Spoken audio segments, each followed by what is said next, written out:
The next review problem, state the unique factorization theorem for polynomials that are factored over the real numbers. The statement is, suppose that f is a real polynomial with real coefficients, then it be uniquely factored in r of x, r square bracket x, as a product of monic linear polynomials, monic irreducible quadratics, and a non-zero constant. So the unique factorization in C guarantees a linear factorization if complex numbers are permitted. The corollary here is that if I have a polynomial with real coefficients, I can factor it over the real numbers completely if I permit myself monic irreducible quadratics. Okay, so the proof of this, and I'll put proof in quotation marks because I'm going to wave my hands with this proof, is that by the unique factorization theorem, we may write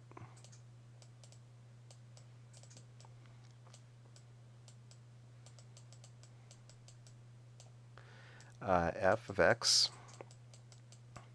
is equal to a constant in front times x minus, say, alpha sub 1, x minus alpha sub 2,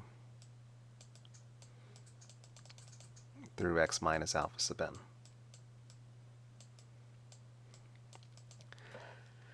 Okay, and the alphas are complex numbers. Okay, so suppose alpha 1 is can be written as a plus bi, where we have a non-trivial imaginary part, so b is not equal to 0. Then alpha 1 conjugate, which is equal to a minus bi, is also a root.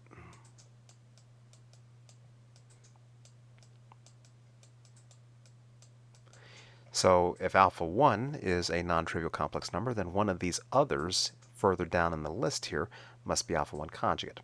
Now, without less of generality, let's say that it is alpha 2. Okay, so let's see what happens when we multiply those first two terms. X minus alpha 1 times x minus alpha 2. This would be equal to x minus a plus bi times x minus a minus bi.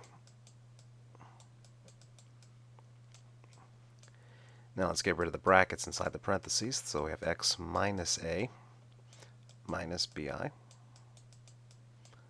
times x minus a plus bi.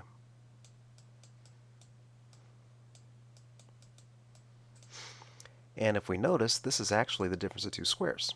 I have the first term is actually x minus a. And the second term, I have plus bi on one term and then minus bi in the other term. And so this may be written as x minus a squared minus bi squared.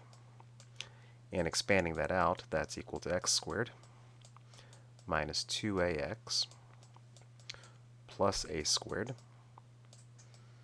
plus b squared. So, in other words, these two linear terms, when factored over the complex numbers, may be reduced to a monic irreducible quadratic. Now let's go over all three of these terms. It's quadratic because I have an x squared. It is monic because the leading coefficient is 1. I have a 1x squared as the leading coefficient. Of course, we don't usually write down the 1, but that's what monic means, that the leading coefficient is 1. And it is irreducible. The roots of this quadratic polynomial are clearly alpha 1 and alpha 2, which are complex numbers. And so this quadratic cannot be factored any further over the real numbers. So, in other words, if I write this out as a product of linear terms over the complex plane, some of these complex numbers might be real. So those would be the monic linear polynomials, where I have 1x minus a real number. If I have a complex root, by the conjugate root theorem, since f is a polynomial over r squared bracket x, then I must have 2 for the price of 1, and I must have a conjugate. The conjugate of that root must also be a root. And so those two linear terms can be combined to get a monic irreducible quadratic. And of course, the non-zero constant is up in the front. So that is the essence of the proof. We use the unique factorization theorem, we use the conjugate root theorem, and then we just multiply and use the difference of two squares to show that if you multiply x minus a complex number times x minus its conjugate, as long as that number is non-trivial complex, we get a irreducible quadratic, which has leading coefficient 1.